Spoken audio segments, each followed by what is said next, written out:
माँ सर्वेश्वरी तुम पाही माम शरणागतम। नमस्कार मित्रों, मैं पंडित देव पंडित शास्त्री, ज्योतिषाचार्य, तंत्र विशेषज्ञ। मित्रों, आज मैं आपको बताने जा रहा हूँ कि महादानी सूर्यपुत्र कर्ण, जो कि महादानी थे, साहसी थे, वीर थे, एक अच्छे योद्धा थे और कुंती माँ के पहले पुत्र थे। इसके बावजूद इन्हें जीवन काल में इतने श्रापों का सामना क्यों करना पड़ा? आखिर ऐसा कौन सा कारण है? इस बात पे हम आज प्रकाश डालेंगे। इससे पहले मित्रों, आप लोगों से एक विनम्र आग्रह, जो भी भाई बहन मेरे चैनल पे नए नए आए वो तुरंत मेरे वीडियो को सब्सक्राइब कर दें, वरना बाद में आप भूल के चले जाएंगे। मैं अच्छी वीडियो लेके आ रहा हूँ, अच्छी जानकारी आपके समक्ष रख रहा हूँ। कृपया कमेंट्स करें, लाइक करें, शेयर करें, अपनी राय जरूर रखें, जिससे मैं वीडियो में और सुधार लेके आ पाऊँ। अब आगे बढ़ते मित्रों, अब बताता हूँ उस महादानी कर्ण के बारे में। आखिर जीवन भर वो श्राप की बोझों से क्यों दबे रहे, क्यों उनको श्राप मिला, क्या कारण था, उन्होंने ऐसी कौन सी गलती की थी?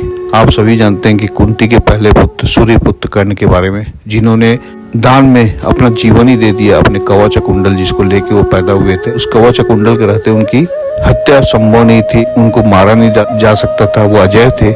ये बात श्री कृष्ण भी जानते थे और ये बात इंद्र भी जानते थे। इंद्र की कहानी मैंने पहले भी डाली हुई है कि इंद्र भेष बदल के आके उन कवच कुंडल मांगते हैं साधु के भेष में, उन्होंने दान स्वरूप इसको दे देता है। इसलिए आज भी हम महादानी के नाम से उन्हें जानते हैं। पहला श्राप जब उनको मिला था मित्रों, उसकी कहानी पहले बताता हूँ। एक बार वो जंगल में आखेट करते रहते हैं, गलती से उनके तीर से एक ब्राह्मण की गाय की हत्या हो जाती है। काफी माफी मांगने के पश्चात भी ब्राह्मण महाराज उनको गुस्से में श्राप दे देते हैं कि जैसे आज मेरी गाय की मृत्यु हुई है, एक दिन तुम्हारी भी मृत्यु होगी। जब तुम अपने रथ पे सवार होकर युद्ध भूमि में युद्ध कर रहे होगे, तब तुम्हारा रथ धरती पे फंस जाएगा और इसी दौरान तुम्हारी मृत्यु हो। महाभारत काल में आप देखे ही होंगे, कर्ण का रथ धरती पे फंस जाता है चक्का, जिसे निकालने वो नीचे उतरता है और अर्जुन द्वारा उसकी मृत्यु हो जाती है। जो दूसरा भयंकर श्राप कर्ण को झेलना पड़ा, वो उनके गुरु से मिला, भगवान परशुराम से। कर्ण अस्त्र शस्त्र सीखने की इच्छा रखता था, चूंकि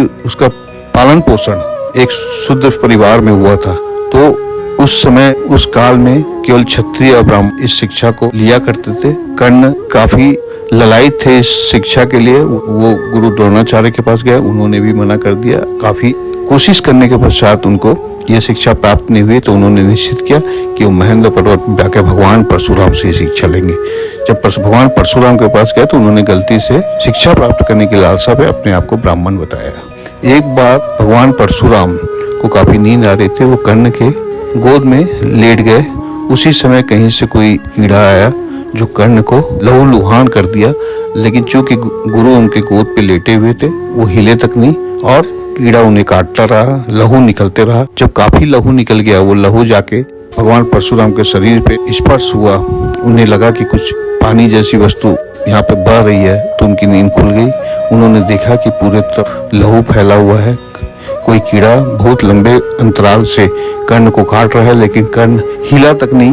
वो समझ गए कि मैं विश्राम कर रहा था, मेरे विश्राम में खलल ना पड़े करके कर्ण इस पीड़ा को सहा है। लेकिन वो ये भी समझ गए कि इतना पीड़ा कोई ब्राह्मण नहीं सह सकता, जरूर एक क्षत्रिय है। इतना धैर्य सिर्फ क्षत्रियों में ही होता है। ये भगवान परशुराम को समझ में आ गया। उन्होंने उससे पूछा, अपनी सच्चाई बताओ। कर्ण ने अपनी सच्चाई बताई। उस समय भगवान परशुराम गुस्से में उनको श्राप दिए थे कि तुम जब भी तुम्हें इस शस्त्र जिसे सीखने के लिए तुमने छल का प्रयोग किया था, जब भी सबसे ज्यादा जरूरत होगी अस्त्र शस्त्र की ज्ञान की, उसी समय इस ज्ञान को तुम भूल जाओगे, उस मंत्र को भूल जाओगे जिससे इस अस्त्र शस्त्र की उत्पत्ति होती है। आपने देखा होगा महाभारत में आखिरी अंत समय में कर्ण उस मंत्र को आह्वान नहीं कर पाता है, ब्रह्मास्त्र को आह्वान नहीं कर पाता है, जिसके कारण उसकी मृत्यु हो जाती है। यही कारण था कि कर्ण को इतने सारे श्राप मिले थे मित्रों। इसके साथ मैं यही आपसे विदा लेता हूँ। जय माता दी, नमस्कार मित्रों।